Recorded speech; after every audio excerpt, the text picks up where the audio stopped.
Hello and welcome.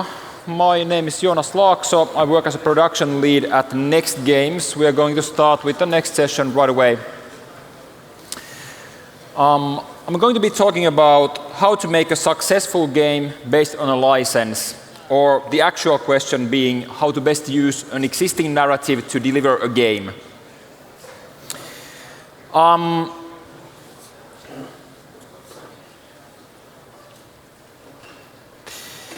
And if you look at the iPhone US top grossing games, top 100, you might be surprised at how few licensed games there are.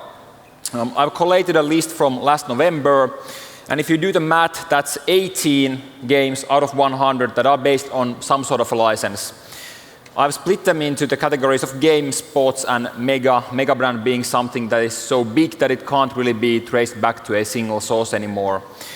Even if you're not a fan, you still know the brand and you know what it's about. What we can see from these 18 games out of 100 is that, first of all, 82% of games in the US iPhone top 100 grossing last November were there on their own accord. They were not based on any sort of license. The other thing that we can see is that game series seem to really work. There are a lot of game brands in there, so games based on other games. And the obvious reason is that these game series already have an established fan base, so you don't have to sell the basic premise of the game. People already know what the game is about. What's maybe notable and maybe surprising is that, at least it was surprising to me, is that movies are nowhere to be seen. There is not a single game based on a movie in this list from last November. The only exceptions are cases where there's been a very long-running series of movies, so the Marvel and Star Wars series. And in these games, these cases, the games are not based on any specific movie, but rather the entire mega brand of Star Wars or Marvel. So if this is the case, then why are studios, both game studios and different kinds of entertainment studios, interested in licensing games in the first place? It doesn't seem to be like an easy way out or any sort of an automatic win ticket anymore. And this impulse can come from either the party owning the property or the game studio. And the expectations there are quite different. From the other side, the license holders who own these IPs often see the games as part of marketing. It's just part of their overall marketing effort. It's added exposure to the brand, more ways for consumers and fans to interact with the brand, all part of the marketing push to get as many people as possible into spending money on the brand. And the typical case would be a movie with a tie-in game. And the game studios, such as us at Next Games, we see this the other way around. So we believe that the known brand with their own marketing push is going to get us over the barrier of unfamiliarity on App Store. It's going to help us stand out from the crowd. We don't have to sell quite so hard. And today we don't really care about the whole games as marketing angle, though. That doesn't really relate to making successful games, as was the headline at the start of the speak. The brand as exposure angle is worth talking about at some length, though. Having a brand that is a good fit with the game does not guarantee success, but it does give you a plan that you can follow, and it is this plan that I'm going to be talking about today. No doubt, if we had launched The Walking Dead No Man's Land as the exact same game as it is today, without the added exposure of the brand, I don't think we'd be anywhere today. Best case scenario would be that we had launched the game and would now be working very hard to figure out if it was ever going to be anything or not. Getting customers would be very expensive and very uncertain. And we are kind of past that hurdle now, and we're still working on the game. And I just don't think that we would be there without the license. For us, it makes sense. And I think at the end of this speak, you will understand why. Speaking of going anywhere, consider degrees of success. Next Games is around 70 people plus contractors in Helsinki, and we can't afford to wait a year or more to see if something is going to work. Our staff is burning through a lot of money on a monthly level on wages alone, plus the added costs of actually operating the game. And we just can't afford to wait and see. We have to know if things are going to work out. So big studios have to make big bets. We can't be content if we are unable to hit US top 50 grossing and stay there. We did hit the US top 50 in 1 month of launching The Walking Dead No Man's Land. And obviously the challenge is to remain up there and continue to be relevant and continue to be of interest to the fans. But getting there in the first place places us in the running, and it gives us something to work with. Obviously, we could have taken a smaller risk with the game, not putting in quite so many man-months. An estimate would be around 400 man-months. But then we would have run the risk of not being worthy of the brand promise of The Walking Dead. And at Next Games, we believe in high quality, high production values. We believe that we have to be worthy of the brand promise for the fans who are coming in as followers of The Walking Dead. So for us, it wasn't really any sort of choice. We had to go big. So to get there, a successful game based on a licensed property has to be good, it has to be true, and it has to be for the right market. So starting off, your game has to be good. You can't be thinking of it in terms of licensing. You have to be thinking of it in terms of actually making good games. Let's talk about some of the things that we did on No Man's Land that I feel proud of. First of all, we took a rather big risk with the game's genre. In case you're unfamiliar with the game, it's a tactical turn-based RPG. And for all of you old-school European PC gamers out there, it's an RPG in the mobile game space sense. So you got characters, they got stats, and you're building on those stats, and that's what you care about, and that's the genre. But the interesting thing is that on App Store and the various different marketplaces around the world, we feature strongly both in the strategy and the RPG genres, which fits us just fine. But there are no other successful turn-based RPG tactics games out there. There are very good games of that sort, to be sure, but none that have found a sizable, enduring following. And again, this is success as we define it, and your degree may vary. Thus, we could not look at an established model to figure out how to do this on mobile. Instead, we looked back at the games that we really like of this sort and figured out how to make it work on mobile. On the right there, we obviously have XCOM, but who knows what the game on the left is? I don't see any hands. That's Laser Squad by Julian Gollop from 1988. I bought it twice because the diskette on the Commodore 64 was faulty when I was a kid. So we played a lot of the competition that we liked to figure out what they did wrong and what they did right. Why were they not successful? Well, we had to understand that. And in the end, our verdict was that the other games, these turn-based RPGs, simply were not very good fits for mobile. When I joined the team about a year into development in February last year, I had just one goal which I felt was paramount to making a good game with our chosen framework, so mobile turn-based tactics. It had to make sense on mobile. At that point, the team already had a very good turn-based tactics game played in the Unity editor view on PC with a mouse. It had all the mechanics you might want from such a game, so I felt like we were ready to bring on XCOM, whatever. And from then on, we proceeded to start cutting it down to make it fit the small screen. And that's what I'm going to be talking about next. Two very big requirements rose from thinking hard about the target platform, so iOS and Android mobile devices down to around iPhone 5. First of all, the Starbucks test.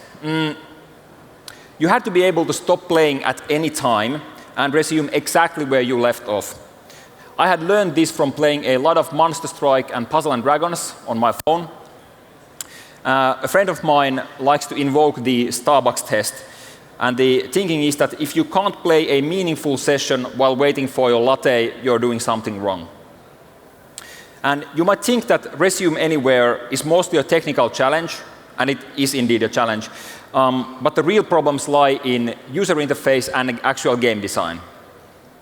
In order to pass the Starbucks test, we need to make sure that every single user input in-game is actually meaningful and self-contained. That means that you have to be able to read the situation on the screen at a glance and then make a good, interesting move in just one input without context for whatever went down on the previous turn. We don't want to rely, and we can't rely on player memory because we don't know how long it's been since the last session. It might have been days or hours or weeks or whatever. And obviously this also causes problems for storytelling, which I'm not going to go into today, but it's been a challenge as well. So the other thing is that you can't fight the limits of the platform. This is a very early prototype. Initially, we had something much closer to XCOM. So we had large maps, we had multiple different actions for each character, we had weapons you could swap on the fly, and so forth. But managing this all on a phone screen, while it was doable, it just wasn't any fun. For all the freedom of expression and possibilities all these options gave, they limited your ability to actually enjoy the game. It was hard to make sense of what's going on and what you could be doing. So instead of fighting the platform, we built our interaction for it. After a lot of trial and error, we came up with the so-called one-trick pony interaction. So gun was tap to choose active character, tap to choose action, tap to target, tap to confirm, and instead in with a single contextual swipe to do everything. We later added the so-called charge abilities, which do require you to tap on portraits to activate, but everything else is done with this single swipe. And we felt that in many of the other tactics RPGs, the really big problem is that the pacing is just all wrong, and we spent a lot of time trying to make this right. So in the other games, oftentimes it felt like you were waiting for things to happen a lot of time, and that's just not a lot of fun, even if it's a turn-based game. And we felt like we had to fix that. And I'm the first to admit that the swipe still has some lingering targeting issues, especially on smaller screens. But what it does is make the play feel fluid. To further improve on that and get the feeling that the pacing is really good and you're always going places instead of waiting for things to happen, we added simultaneous actions. So if you're really impatient, you can chain your commands across multiple characters so that your whole team moves at once, making for a very dynamic play that really belies the game's turn-based nature. Another big thing is that you can only see so much on a mobile screen at once. So we made our maps a lot smaller and easier to take in. They only ever scroll in one direction, and you never have to pan around to figure out where you're going or where your enemies are coming from. Again, a single glance at the screen at any time should be able to give you enough information for you to make your next input on. And the graphics up here are what we call backgrounds. Each is used for multiple missions, 1 to 3 screens at a time. So what you see in-game is a lot less than this. All the level design elements like cover and loot boxes and so forth are placed on top of these, which is why they look kind of sparse as is. And I don't believe that we've sacrificed anything by limiting ourselves in this way. We now have maps that are 7 squares in height and 1 to 3 screens in width. And in our first published maps, we had a bit of backtracking, which felt really confusing, especially if you've been away from the game between turns. And all of those are now condensed so that we don't anymore have any eventless turns where you're just walking around, or very little of that. And we are now thinking about what is the limit of meaningful tactical space. I feel like if we could further condense the maps, maybe we could make for even more interesting gameplay. The second big thing is that your good game also has to be true. You should really forget about free-to-play and mobile in this context. It doesn't really apply. It's kind of othering. Instead, you should be thinking about any sort of adaptation of an existing medium to a new medium. And the actual question should be how to best use an existing narrative to deliver a game. Because that's what intellectual property and brands are really all about. They are shared stories, they are shorthand, they are narratives. They're something that people care about. Every one of you has a reaction to Vader up there. Even if you're not a fan of Star Wars, it still evokes some sort of feeling in you. You care on a rather deep level. That is very, very difficult to build purposefully. And in order to be successful with your game, you have to be worth that caring. And taking that caring and reciprocating it and making your audience feel like you love the brand as much as they love the brand is what making a successful licensed game is all about. That's the goal. But at the same time, being noticed and being worthy of your players' time and continued attention is very, very hard. You're not just fighting games that are your direct competition, so like in the same genre or same brand or whatever. You're fighting all games, especially everything that your audience already has installed. They're going to make a decision to keep playing your game every single day. You have to win that confidence over and over and over again. And even worse, you're also fighting everything else that the player might be doing on their device. There's Netflix, YouTube, Facebook, Twitter. My social group on my iPhone up there is what I mostly do on my phone. And all of that is competing with your gaming time. To get in there, you need relevance that can compete with your audience's real-life connections and human interactions. And The Walking Dead, the brand, helps with all of that. The brand keeps itself relevant by being on TV every week, by advertising, by its complex web of interconnected products and services and experiences. When you're on Twitter, The Walking Dead is there. Same on Facebook, Instagram, YouTube, whatever. And there's Walking Dead content or products for most sorts of situations you might find yourself in. The comic book creators are talking about it, the actors are talking about it, the Hollywood entertainment media is talking about it, AMC, Fox, whatever. There are so many outlets of Walking Dead information, and we are benefiting from all of that. And all of this keeps the brand top of mind, and thus gives us a way in whenever people unlock their devices and see our icon there, and they're deciding what to do next.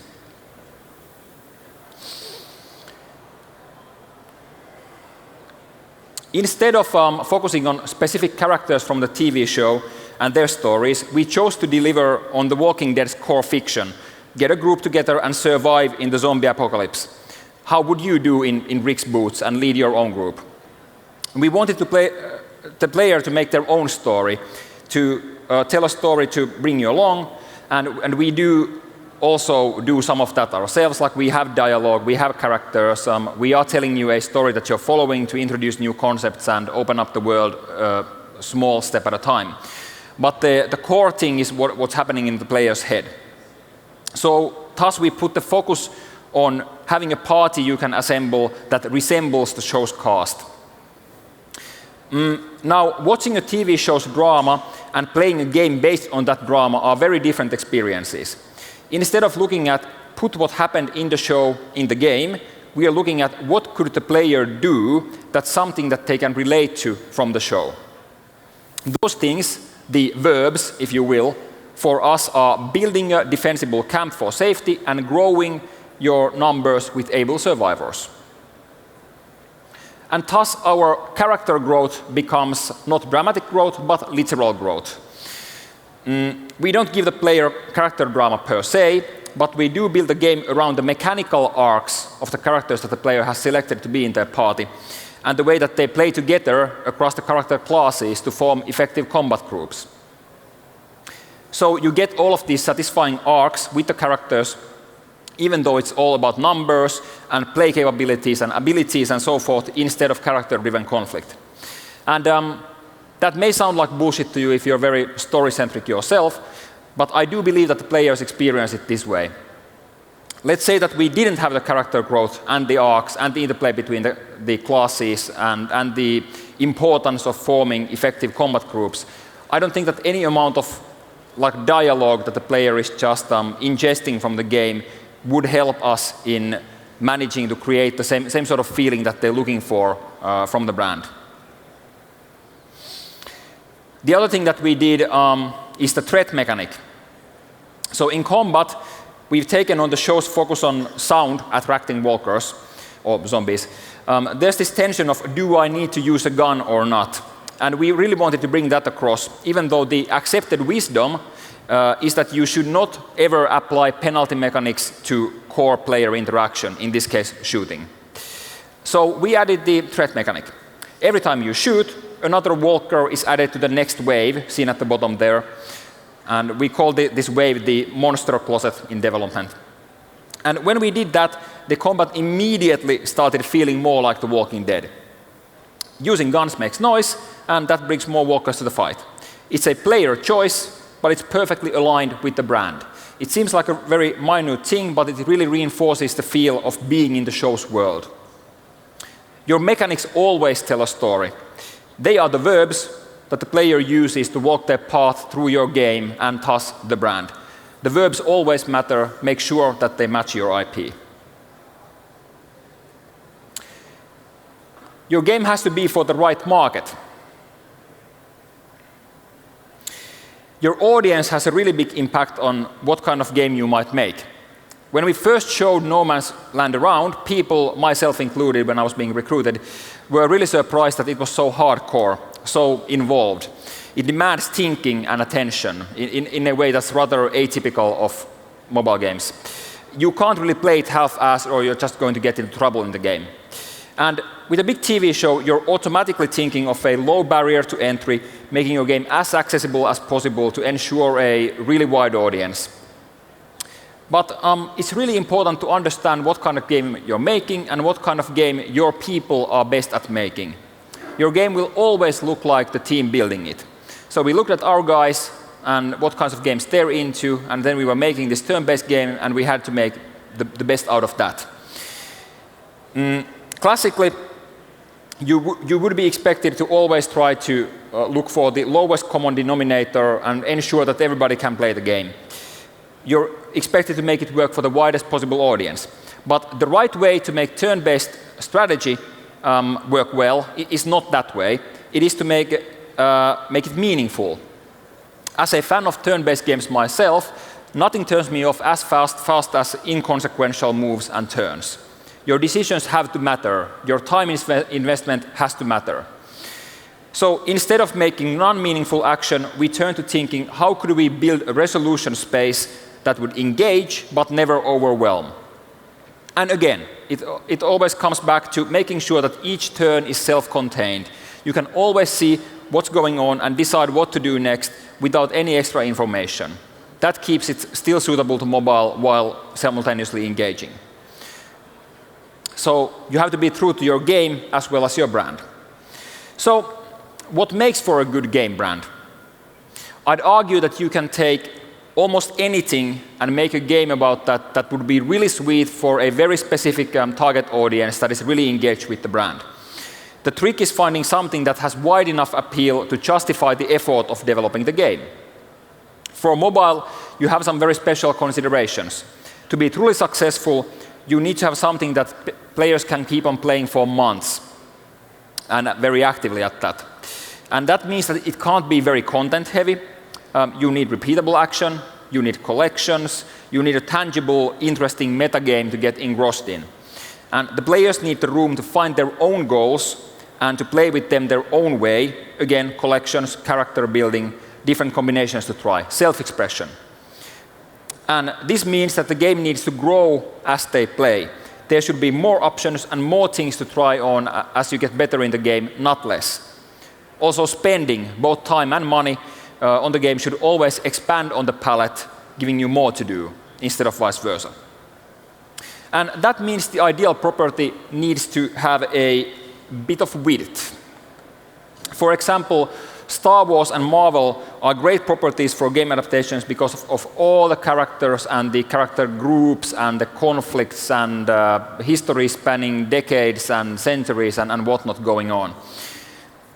Batman on his own, as a counterexample, is also pretty good, but it's so focused that on just one character that it forces you to go deep, not wide, which is exactly what Rocksteady did with their very successful Arkham games on the console space. Many players exclaimed very simply, "I am Batman," when asked what is so great about this game. And that's all you need. instant connection with the fans. Not that it was easy to pull off. Everything in the games really builds towards that. The physicality of the action, all the gadgets that give you more options to behave like Batman, the empowering combat, and so forth. That's an option in some cases. On mobile, that would be very hard to do. On the other hand, Glue's Kim Kardashian game is still doing very well. And that's all about a single person, so not like super wide, and their famously shallow world, so on the surface also not very deep. So how come it works so well? To me, it doesn't break any of the rules.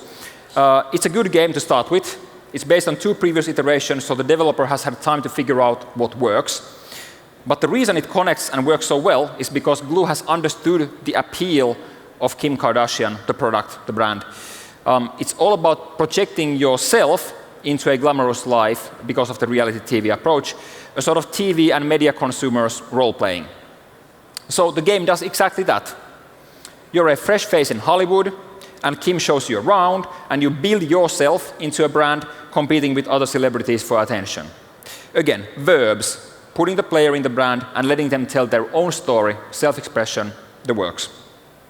When you do all of this successfully, give the players the right verbs, allow them to connect with the brand's core teams and letting them tell their own story, then your players will probably become more engrossed in the game than you as the developer are. We were really surprised by some of our first user testing results. We had fans of the show come in and play the game without explaining anything about it. And they immediately picked up on all the things that we were doing right with the music and the visuals and with Daryl Dixon being there and so forth. But when they were confronted with a single in-game choice, they were basically paralyzed, and we essentially couldn't figure out what was going on to begin with. In the game, you can go on the radio to call out for more survivors. It's a gacha mechanic, so you're pulling on a random number generator and getting more survivors as options to choose from to add to your party. And the problem is that we hadn't realized how important this is to the fans of the show.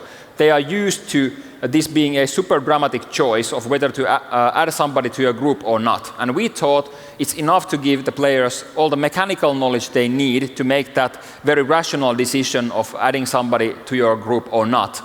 However, it turned out that the fans of the series were way more interested in, can they trust this person? Can they bring some sort of harm to the group? What happens when you reject this? Our chosen word was reject or accept. So are they killed, or do they go out into the wastelands and probably become killed? Might they come back and avenge themselves if you choose to reject them?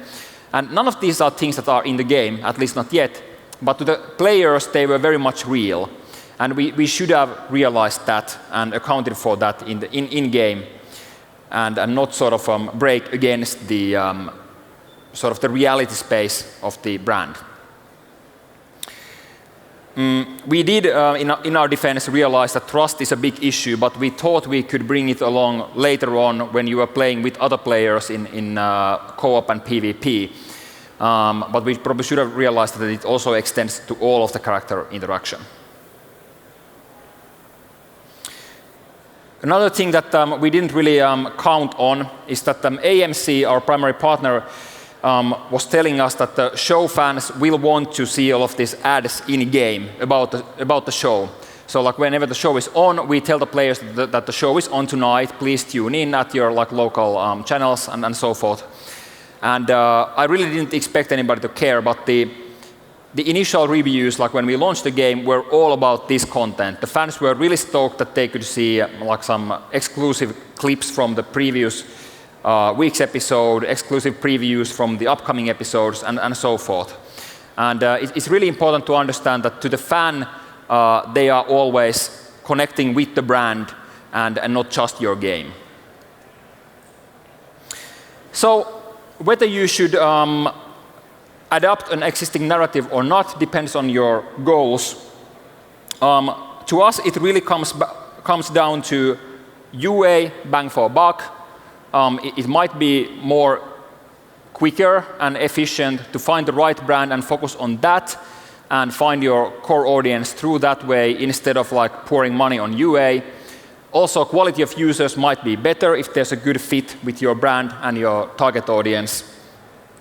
But most importantly, with your brand's followers, you get significance. They care.